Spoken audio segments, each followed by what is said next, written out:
آپ نے سنا ہوگا حضور نے سورہ رحمان کے بارے میں فرمایا ہے، سورۃ الرحمن عروس القرآن، یہ سورہ رحمان جو ہے یہ قرآن کی دلہن ہے۔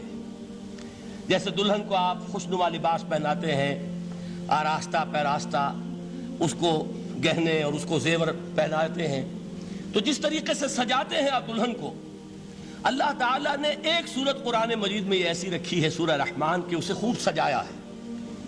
اس میں الفاظ کا در و بست، اس کا اپنا ایک ڈیوائن میوزک ہے۔ وہ تو اللہ تعالیٰ قراء جو ہے خاص طور پر مصر کے قراء، اللہ تعالیٰ ان پر رحمت نازل فرمائے، ان کی خطاؤں سے درگزر کرے۔ جس طرح قرآن کے انٹرنسک میوزک کو انہوں نے واضح کیا ہے، واقعہ یہ ہے کہ اگر یہ لوگ نہ ہوتے، شیخ عبد الباسط محمد عبد الصمد، شیخ محمود خلیل الحصری، یہ لوگ کہ جنہوں نے قرآن کے اس غنا میوزک، یہ لفظ جو ہے آپ حیران نہ ہو کہ میں یہ کوئی شاید توہین کر رہا ہوں قرآن کی، حضور نے یہ لفظ استعمال کیا ہے، تغنو، اس قرآن کو اچھی سے اچھی خوشلہانی کے ساتھ پڑھو۔ من لم یتغن بالقرآن فلیس منا، جو قرآن کو بہتر سے بہتر انداز میں، اچھی سے اچھی آواز میں، خوشلہانی کے ساتھ پڑھنے کی کوشش نہیں کرتا، وہ ہم میں سے نہیں ہے۔ بلکہ ایک مرتبہ حضور رات کے وقت آپ گشت پر تھے اپنے ساتھیوں کے حالات معلوم کرنے کے لیے۔ حضرت ابو موسیٰ اشعری رضی اللہ تعالیٰ عنہ ایک صحابی ہیں، ان کے گھر کے پاس سے گزر ہوا، وہ رات کو تہجد پڑھ رہے تھے، کھڑے ہوئے کیف کے عالم میں قرآن تلاوت کر رہے ہیں۔ حضور کو بہت پسند آئی ان کی قرات، کافی دیر تک وہاں کھڑے سنتے رہے۔ اب انہیں کیا پتا کون سن رہا ہے، بالکل اسی طرح سمجھ لیجئے ایک بات یاد آئی ہے، حضور فرماتے ہیں کہ جس طرح کان لگا کر اللہ قرآن کو سنتا ہے کسی چیز کو نہیں سنتا۔ ہمیں نظر نہیں آتا نا، ہمیں معلوم نہیں ہے، ہم قرآن پڑھ رہے ہیں تو سننے والا کون ہے؟ سب سے زیادہ کان لگا کر خود اللہ۔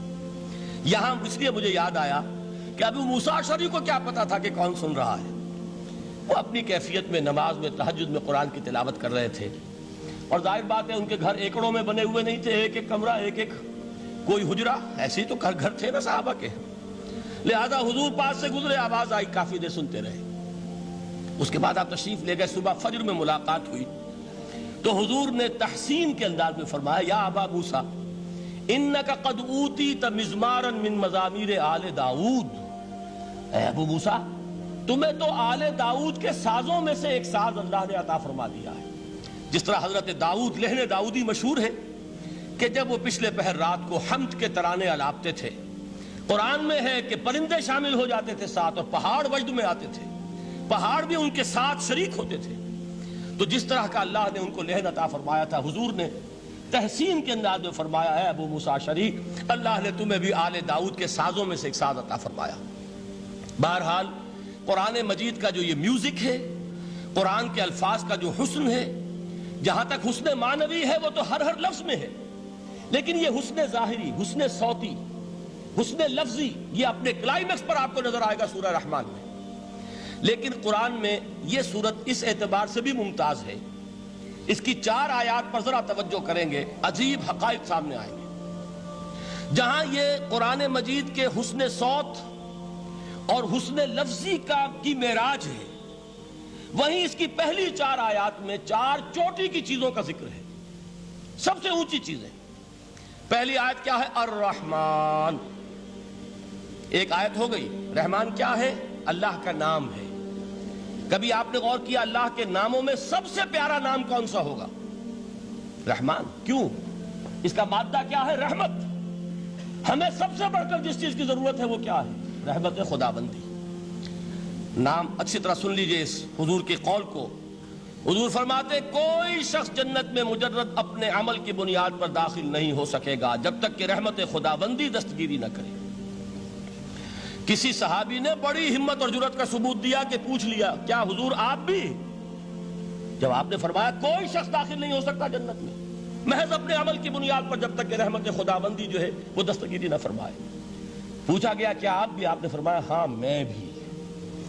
آپ انداز کیجئے کہ اگر محمد الرسول اللہ بھی رحمت خداوندی کے ضرورت مند ہوں تو تاب دیگراں چے رسد، ہماری تو سب سے بڑی ضرورت رحمت خداوندی ہے۔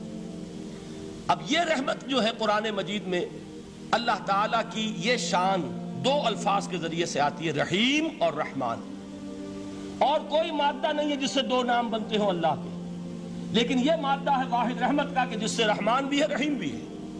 رحیم صفت مشبہ ہے، رحمت دائم ہو جائے گی، مستقل ہوگی تو رحیم کہیں گے، اور رحمان اس میں رحمت کی ہے وہ شان ہے کہ جیسے ٹھاٹھے مارتا ہوا سمندر ہو، ہیجان کی کیفیت، طوفانی کیفیت، رحمت خداوندی کا طوفانی جوش، وہ ہے رحمان۔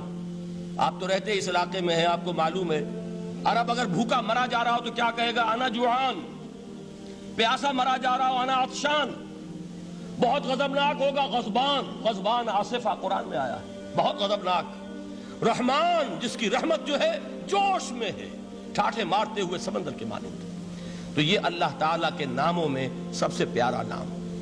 اب آگے چلیے، الرحمن علم القرآن، رحمان نے قرآن سکھایا۔ رحمت خداوندی کا سب سے بڑا مظہر، رحمان کی رحمانیت کا سب سے بڑا مظہر قرآن ہے۔ ان میں جو منطقی ربط ہے اس کو سمجھتے جائیے۔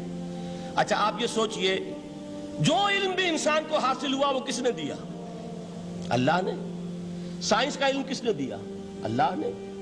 علم آدم الاسماء کلہا، وہ علم الاسماء جو حضرت آدم کو دے دیا گیا تھا ازل میں، یہ اسی کا ظہور ہے، یہ اسی کی ایکسفولیشن ہے جو ہو رہی ہے اور ہوتی رہے گی ابھی۔ اور دوسرے علم ہے وہ کس نے دیے؟ اللہ نے دیے۔ لا یحیطون بشیء من علمہ الا بما شاء، مخلوق میں سے کوئی اللہ کے علم میں سے کسی شے کا احاطہ نہیں کر سکتا مگر وہ جتنا اللہ دینا چاہے۔ لیکن یہ کہ تمام علوم میں چوٹی کا علم قرآن، نوٹ کرتے جائیے، اب چوٹی کی چیزیں جمع کیجیے۔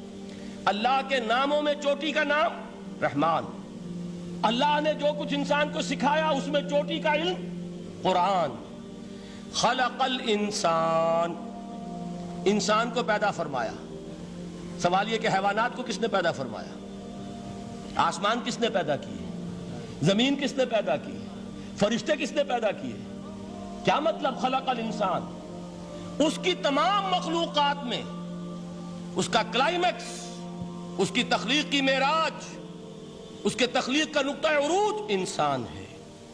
یہ ہے کہ جو مسجود ملائک بنا ہے۔ وَلَقَدْ كَرَّمْنَا بَنِي آدَمَ وَحَمَلْنَاهُمْ فِي الْبَرِّ وَالْبَحْرِ وَرَزَقْنَاهُمْ مِنَ الطَّيِّبَاتِ وَفَضَّلْنَاهُمْ عَلَى كَثِيرٍ مِّمَّنْ خَلَقْنَا تَفْضِيلًا۔ تو تخلیق میں سب سے اونچی تخلیق انسان کی، علموں میں سب سے اونچا علم قرآن کا، اللہ کے ناموں میں سب سے اونچا نام رحمان۔